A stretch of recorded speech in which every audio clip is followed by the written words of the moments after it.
Part I of The Characters of Theophrastus by Theophrastus. This recording is in the public domain. Part I. 1. The Dissembler. Dissembling, generally speaking, is an affectation, whether in word or action, intended to make things seem other than they really are. The dissembler is a man, for instance, who accosts his enemies and engages readily in talk with them to show that he bears no grudge, and who praises to their faces the very men he slanders behind their backs. And when these lose a suit at court, he professes sympathy for their misfortune. When men malign him, or the opposition is loud, he is ever ready with forgiveness. When others have suffered such ill treatment as to have just cause for indignation, his comments on their wrongs are couched in non-committal terms, and when a man is anxious to have an interview with him, he bids him come again, pretending that he has just reached home, that the hour is late, or that his health is too feeble to bear the strain. He never admits anything he is doing, but at most will say that he is considering it. When a friend would borrow of him, or would solicit his contribution, he says, "Business is dreadfully dull," though at other times, when business is really dull, he reports a thriving trade. If he has received a bit of news, he will not admit he has heard it, and when he has witnessed an occurrence, he will not admit he has seen it, or, if he does admit it, he protests he can't recall it, and of one matter he says he will examine it, of another that he doesn't know, of others that he is amazed, of yet others that he had thought of that himself before. In short, he is a master of phrases like these: "I can't believe it." "I fail to comprehend." "I'm dumbfounded." "By your account, the fellow has become a different man." "He certainly didn't tell me that." "The thing's improbable." "Tell that to the Marines." "I'm at a loss how I can either doubt your story or condemn my friend." "But see whether you're not too credulous." 2. The Flatterer. Flattery is a cringing sort of conduct that aims to promote the advantage of the flatterer. The flatterer is the kind of man who, as he walks with an acquaintance, says, "Behold, how the people gaze at you! There is not a man in the city who enjoys so much notice as yourself. Yesterday your praises were the talk of the porch. While above 30 men were sitting there together, and the conversation fell upon the topic, 'Who is our noblest citizen?' they all began and ended with your name." As the flatterer goes on talking in this strain, he picks a speck of lint from his hero's cloak, or if the wind has lodged a bit of straw in his locks, he plucks it off and says laughingly, "See you? Because I have not been with you these 2 days, your beard is turning gray. And yet, if any man has a beard that is black for his years, it is you." While his patron speaks, he bids the rest be silent. He sounds his praises in his hearing, and after the patron's speech gives the cue for applause by "Bravo!" If the patron makes a stale jest, the flatterer laughs and stuffs his sleeve into his mouth as though he could not contain himself. If they meet people on the street, he asks them to wait until master passes. He buys apples and pears, carries them to his hero's house, and gives them to the children, and in the presence of the father, who is looking on, he kisses them, exclaiming, "Ben's of a worthy sire." When the patron buys a pair of shoes, the flatterer observes, "The foot is of a finer pattern than the boot." If he calls on a friend, the flatterer trips on ahead and says, "You are to have the honor of his visit," and then turns back with, "I have announced you." Of course, he can run and do the errands at the market in a twinkle. Amongst guests at a banquet he is the first to praise the wine, and, doing it ample justice, he observes, "What a fine cuisine you have!" He takes a bit from the board and exclaims, "What a dainty morsel this is!" Then he inquires whether his friend is chilly, asks if he would like a wrap put over his shoulders, and whether he shall throw one about him. With these words he bends over and whispers in his ear. While his talk is directed to the rest, his eye is fixed on his patron. In the theatre he takes the cushions from the page and himself adjusts them for the comfort of the master. Of his hero's house he says, "It is well built." Of his farm, "It is well tilled." and of his portrait, "It's a speaking image." 3. The Coward. Cowardice is a certain shrinking of the heart. A coward is a man who, as he sails along, imagines that the cliffs in the distance are pirate ships. If the waves are high, he asks if there's anybody in the ship's company who has not been initiated into the mysteries. He bends over toward the helmsman, inquires whether he intends to keep to the high seas, and what he thinks of the weather, and to his companion says that he is in terror in consequence of a dream he has had, and he takes off his tunic and gives it to his slave and begs to be set on shore. In a campaign, when the infantry march forth, he bids his comrades stand by him and look sharp, urging the importance of finding out whether yonder object be the foe or not. When he hears the sound of battle and sees men fall, he says to those about him that in his haste he has forgotten to take his sword. Then he runs back to his tent, sends his servant out, and bids him see where the enemy are. Meanwhile he hides his weapon under his pillow, and then waits a long time hunting for it. While in his tent, seeing one of his companions brought wounded from the field, he runs out, bids the fellow cheer up, and lends a hand to carry the stretcher. And then he stays to tend the sufferer, washes his wounds, and sits by his side, driving away the flies, anything but fight the enemy. When the trumpeter sounds the signal for a fresh onset, he exclaims, as he sits in his tent, "Plague take him! He won't let the poor fellow get to sleep with his eternal bugling." Then, staining himself with blood from the other's wound, he meets the troops as they return from battle, and, pretending to have been in the thick of the fight, he exclaims, "I've saved a comrade!" And then he takes his demesmen and tribesmen into the tent, and assures each one of them that he himself brought the wounded man to the tent with his own hands. 4. The overzealous man. Overzealousness is an excess in saying or doing, with good intentions, of course. The overzealous man is one who gets up in public and engages to do things which he cannot perform. In cases where no doubt exists in the mind of anyone else, he raises some objection, only to be refuted. At a banquet he forces the servants to mix more wine than the guests can drink. If he sees two men in a quarrel, he strives to part them, though he knows neither one.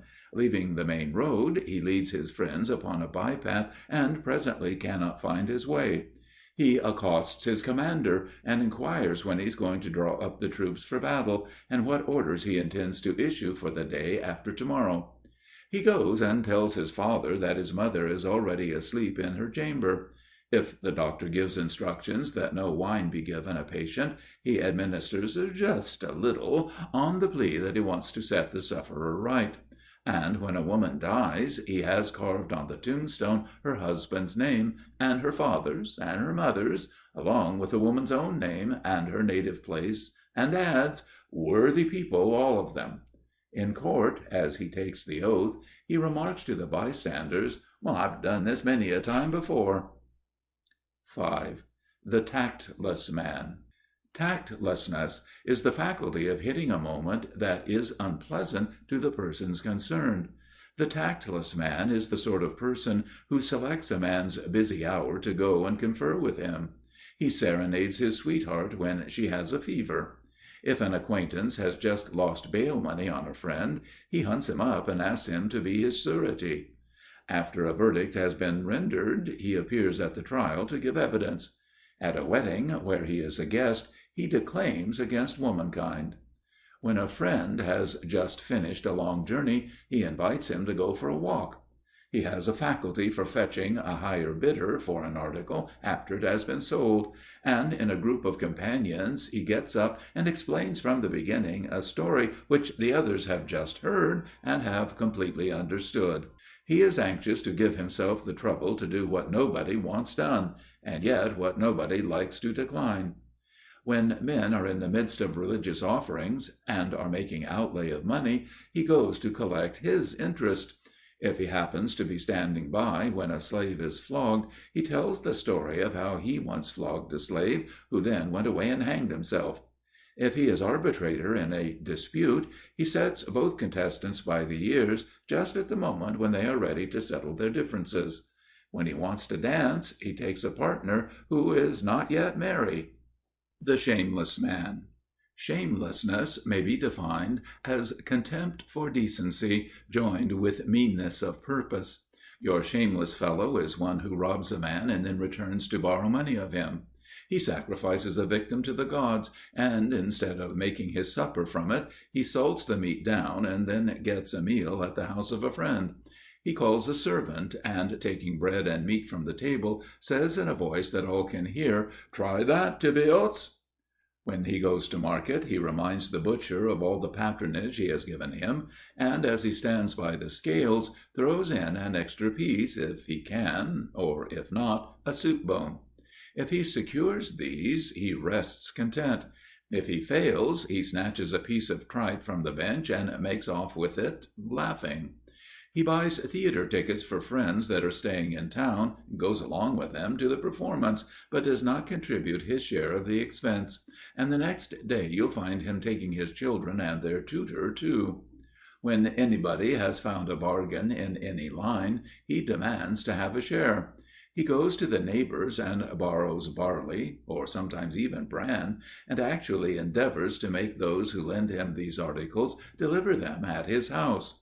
A favorite trick of his is to march up to the tubs in a private bath-house, draw a bucket of warm water, dash it over his head, despite the loud protests of the attendant, and then say as he leaves, "That's a good bath. No thanks to you." 7. The newsmonger. Newsmaking is the concoction of false stories of what people say and do at the gossip's caprice. The newsmonger is one who straightway strikes an attitude and assumes a smiling air when he meets a friend and asks, "Where have you been? What news? How's the situation? Have you any fresh word about it?" And then, going straight on, he asks, "Is there no later report?"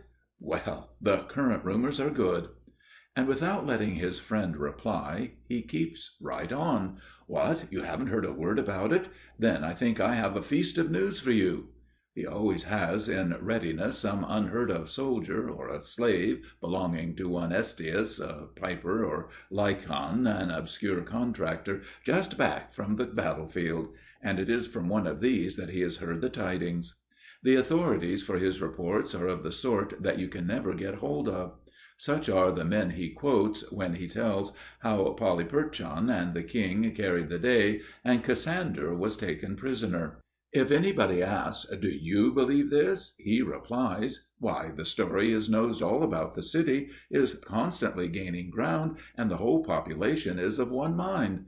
Everybody is agreed about the battle. It must have been a regular death's feast."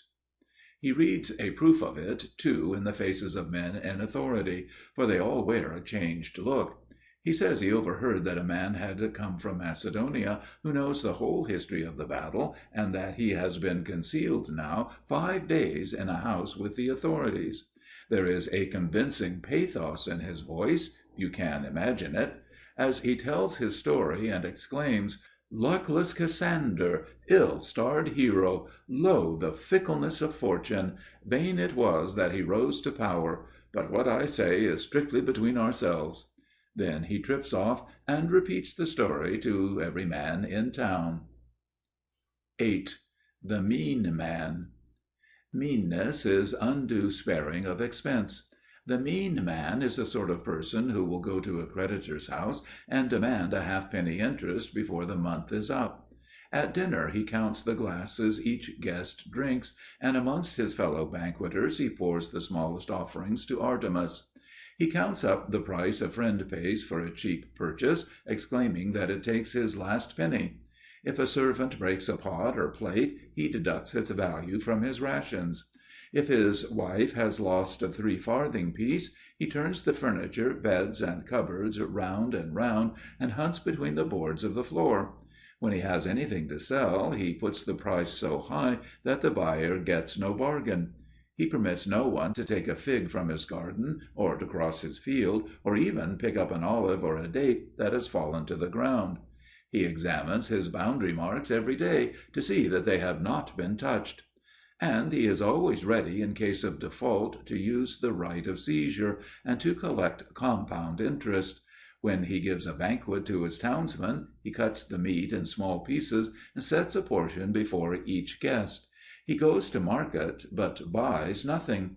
He forbids his wife to lend salt, or a lamp wick, or a pinch of cumin, marjoram, or meal, a fillet, or a sacrificial wafer, observing that these trifles make a large sum in the course of a year. In a word, one may see that the mean man's money chest is mouldy from being unopened, the key rusty, his cloak too scant to reach his thigh; that he uses a mean little oil jar, has his hair cropped to the scalp, he does not wear his boots until midday, and charges the fuller to use plenty of earth on his coat to keep it from soon getting soiled again. 9. The stupid man. Stupidity one may define as sluggishness in what a man says or does. The stupid man computes a sum, sets down the total, and then asks his neighbor, "How much does it all make?" When he is defendant in a suit and should go to court, he forgets all about it and puts off to his farm. When he goes to a play at the theatre, he is the only spectator that is left behind on the benches asleep. He gets up in the night to go out, after he has gorged himself and is bitten by the neighbor's dog. He takes a thing and puts it away, but when he comes to look for it, he cannot find it. If the death of a friend is announced to him, that he may go to the funeral, with a sorrowful air and tears in his eyes, he says, "Oh, thank God!" When he goes to receive payment of a debt, he takes witnesses with him. In the winter season he quarrels with his slave because cucumbers have not been provided. He forces his children to wrestle and to run until they fall into a fever. When he is roughing it in the country and himself cooks the vegetables, he puts salt in the pot twice and so makes the dish impossible. When it rains and others declare that the sky is darker than pitch, he exclaims, "Oh, how sweet it is to consider the stars!" And if he is asked what is the mortality of the city, how many bodies have passed through the sacred gates, he replies, "Would that you and I had as many." 10. The surly man. Surliness is sullen rudeness of speech. The surly man is one who, when you ask him, "Who is that gentleman?" retorts, "Don't bother me," and when you greet him on the street, refuses to return your salutation. When he has anything for sale, he will not tell the purchaser what he charges, but instead inquires, "How much do I get for it?" When one would show him some attention, and sends him a gift for the holidays, he says he is not in need of presents. He accepts no excuse when by accident you smutch his clothes, or push against him in a crowd, or chance to tread upon his foot. If you ask for his contribution to some object, he refuses to make one, though afterwards he may bring it around, declaring, however, that he's throwing the money away. Sometimes he stumbles in the street, and then he curses the stone that tripped him up. And he's not a man to tarry many minutes for a friend who has an appointment with him. Singing, declamation, and dancing are amusements for which he has no taste, and it's exactly like him to refuse to join even in prayer to the gods. End of Part 1.